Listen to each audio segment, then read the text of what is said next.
is what do we do? Okay. Right. So I've spent way too much time teaching myself about machine learning, neural networks, deep learning, writing code, right? Teaching myself Python, just because I want to get a hands-on experience in this, right? Right. So when we have a conversation, I may not be able to build all of it, but I can understand it. Yeah, I can understand it.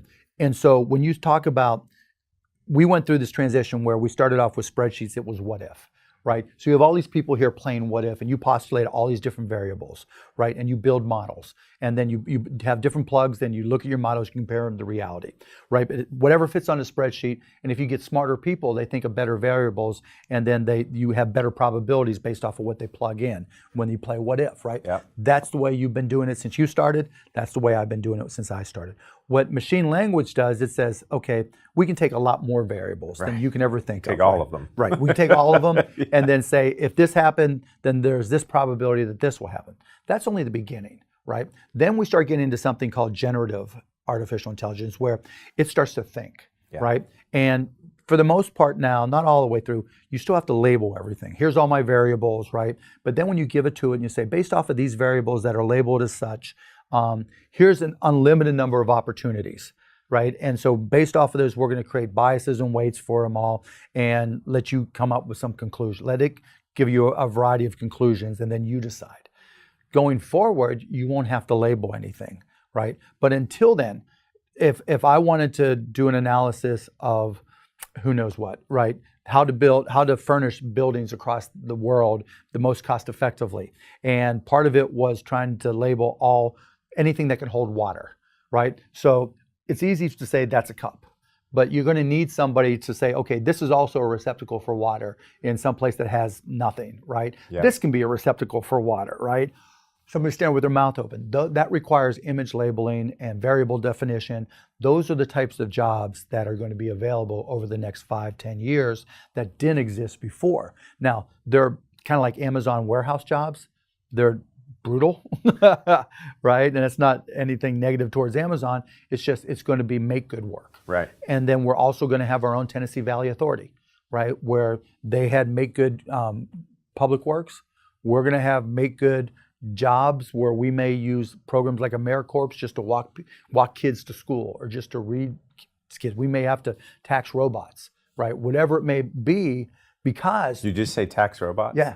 Okay. Yeah, because there's going to be displacement. There's going to Right. be huge displacement. And as AI gets smarter, the delta is going to get greater until hopefully there'll be new jobs created that cross back over. But there's going to be this displacement period that, so when you say all assets are starting to go back up, right? I think, if you look at the Fortune 500, the S&P, whatever, and you look at total employment from those companies, it's not going up. You're right. It's You're going right. straight down. And there's still wage stagnation, which has been perplexing central bankers, right? And it shouldn't be perplexing. We're back to kind of full employment of those that are actively searching for jobs, like Right. not the U6 number, the U3 Right. number, Right. And but we haven't seen wage gains except for in a few skilled areas. We're seeing. Well, some yeah, wage at the gains. high end, Yeah. we can't pay enough to get, so, when Right. I talk about within the artificial intelligence realm, Right. there's a company in China paying $1 million bonuses Yeah. to get the best graduates. Or best professors for that matter, right? They're both, pulling them out yeah. of schools. Exactly right. Yeah. And so Vladimir Putin says the winner in AI controls the world. Yeah. China puts together a future plan saying, whoever dominates in AI, and they're subsidizing, Tencent, Alibaba, et cetera. Yeah. Right. And That's right. They know it's a race. It is a race. We cut our Office of Technology and Science to one person who was an assistant to Peter Thiel. That's where we stand. So when we talk about infrastructure jobs, robots are built in Germany and they're getting bought by Chinese companies in some respects, and I think some Japanese companies bought as well. We don't build robots here very well, right? I just invested in my first robotics company, High Robotics, that puts robots into companies. They're in Kansas City, I think it is now. But they lease and rent and sell robots into all these different types of circumstances to replace people. Huh. Right? But I had to learn. I'm not saying it's a good thing or bad thing. It's going to happen with or without me, but I wanted to learn what was going on. Those building up a robotics industry here, investing in our AI industry here, That's the new infrastructure. Yeah. Because if we don't do it and China or Russia win those wars, we're SOL. Right. We're out of luck, right? And so when we talk about the price of assets going up, if you're hiring, if you're talking about intellectual assets, if you're hiring, like we were just saying, the price is skyrocketing. People are, Montreal has become the center of the universe for computer vision. It's not US-based schools that are dominating any longer in those areas. We've got a lot of smart kids in MIT, all different schools, right? And kids are starting to realize it's a place for them to go. And I'm out there telling people the first trillionaire is going to come from somebody who comes up with something really unique in AI. But when I think about, so as I sit here and I don't have the knowledge you have about AI, I try to read everything I can, but I don't know it nearly as well as you. Yeah, if you go into my bedroom, there's a stack of machine learning for dummies, neural networks for no lie, right? I have a couple of those books. I'm not too proud to read those I books. started with Pedro Dominguez's book, and I can't even get all the way through it. So. No, The Master Algorithm is a great book to start with. Yeah.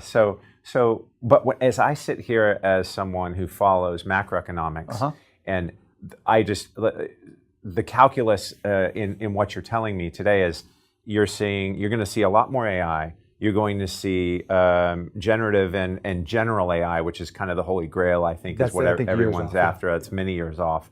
But if we're going to see that, and we're going to see, what you're telling me is there's going to be massively increased productivity because of AI, and therefore robotics and things are going to be inserted into the global Fortune 1000.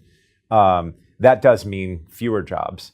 And when I think about that from a mathematical perspective, increased productivity, increased AI, fewer jobs, we still have population growth. Me as the macroeconomist is thinking, the answer there is not a good one. That means many more wards of the state. Yeah, and that's the reality. That's just reality. Right. Right? Larger opioid crisis, many more wards of the state. Unless you recognize it's coming. No, you're right. Right. It's a difficult plan.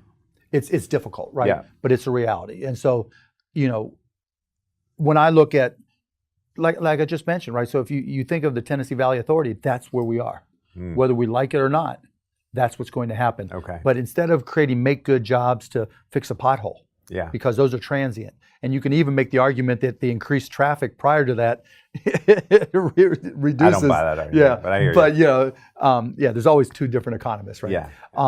But the point being that if we're gonna, when we had infrastructure projects that connected cities, right? That increased commerce significantly, and that led to our boom, right? Yeah. The baby boomer generation.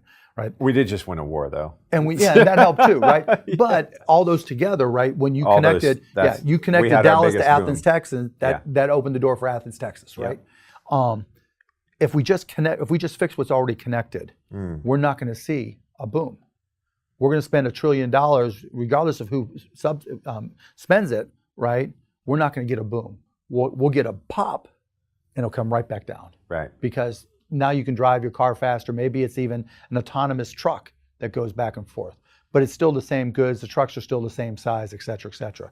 If we invest in robotics and AI, that could be stair-step so that we could truly see a boom. The question is, how do you share that wealth, right? Now, historically, I'm a libertarian. The thought of sharing wealth was abhorrent to me, right? But everything's contextual, right? Because the cost of instability and the cost of social unrest is always a lot more expensive than the cost of social programs. That's right. And so if you're just looking at the variables and you're looking at it as a math equation, right? And you say riots, right? Yeah. Political instability because you have opioid crisis, drug epidemics expanding, yeah, or make good jobs. Yeah. Which would you rather have?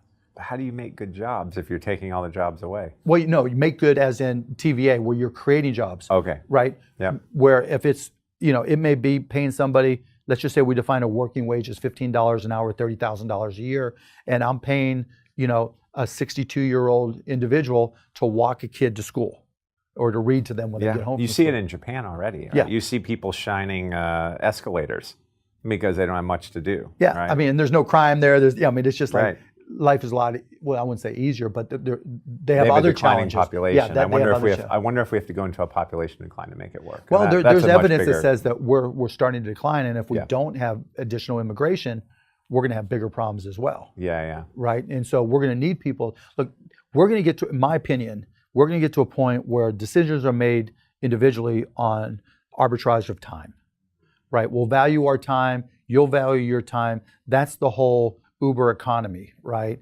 Where people say, "What's it worth?" We do that now. We do. What's it worth for me versus I can hire somebody, right? And that somebody can be for 10 minutes, that somebody can be for 10 hours, it could be for 2 seconds. Like a couple of my companies, we have scripts now for Mechanical Turk on Amazon where it might cost us a penny to label things. Really? Oh, it's crazy, right? I invested in the company because the guy was a computer vision genius. All he does is hand puppets. So you do like this, hand puppets like you do with your kids when Right. you're little, right? Right. Only it digitizes it using AI because he has to write computer vision and AI scripts that say, okay, this is a knuckle, here's a second knuckle, Right, here's the right. thumb, right? And I'm going to recognize Shows things. it spatially. Yeah. Right, and all that stuff is advanced computer vision. But it all goes back to hiring people based off the value of their time. When I make decisions, build versus buy, robotics are now part of the decision.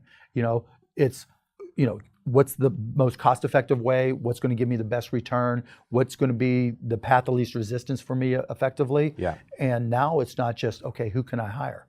It's All right. what can I hire? What can I